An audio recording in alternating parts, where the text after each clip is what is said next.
Bonjour, je vais vous parler aujourd'hui de développement durable et de finances. La France recommence à creuser sa dette envers l'environnement depuis quelques jours. Concrètement, nous avons consommé davantage de ressources, de nourriture, d'eau, de matières premières et de forêts depuis samedi dernier que nous ne pouvons en produire. Guillemets, si toute l'humanité émettait autant de carbone, consommait autant de terre et d'alimentation, utilisait autant de terrains bâtis que les Français, elle aurait besoin de l'équivalent de 2,9 planètes Terre pour subvenir à ses besoins. Un résultat bien au-dessus de la moyenne mondiale qui se situe autour de 1,7 Terre. Voilà ce que nous explique l'ancien ministre Jean-Marc Ayrault, aujourd'hui directeur général du WWF, le Fonds pour la Nature, un organisme non gouvernemental. Or, comme vous le savez bien, il n'y a qu'une seule planète, avec des ressources limitées. Mais la finance a désormais pris conscience, depuis quelques années, de ce problème, de ce phénomène. Nombre d'investisseurs et de gérants prennent en compte des considérations extra-financières pour décider quels investissements réaliser. Je vous en ai déjà parlé dans différentes vidéos.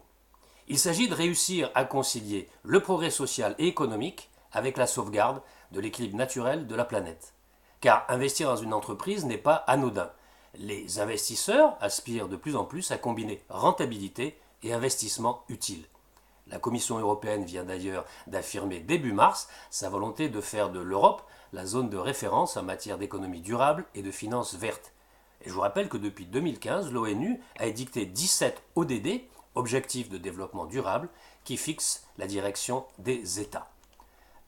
Pour un investisseur, ce thème du développement durable offre de nombreuses opportunités. Ce sont les entreprises dont l'activité est tournée vers la protection de l'environnement et la protection des individus autour de 4 grands thèmes.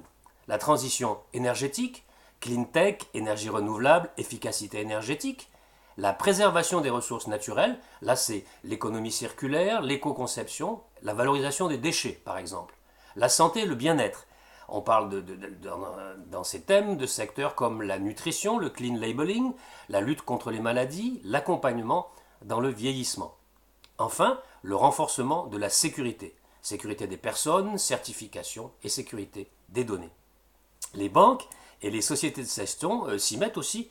Début avril, la Banque Postale a annoncé qu'elle s'engageait à devenir le premier gérant généraliste 100% ISR, investissement socialement responsable, d'ici à 2020. Mais attention aux fausses bonnes idées. Toutes les innovations, toutes les idées pour réduire le CO2 ne sont pas forcément pertinentes et efficaces. En matière d'environnement, le diable se cache souvent dans les détails.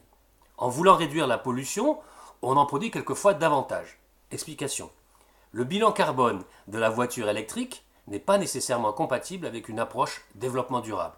Les chercheurs de l'Université de Californie à Los Angeles, UCLA, ont ainsi prouvé que l'industrialisation d'une voiture électrique consomme 3 à 4 fois plus d'énergie que celle d'un véhicule conventionnel.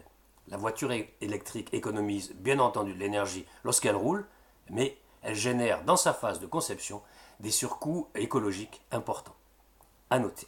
Alors, à vous de faire vos choix, je vous souhaite de bons trades, j'espère durables, et à bientôt pour de nouvelles news du chalet.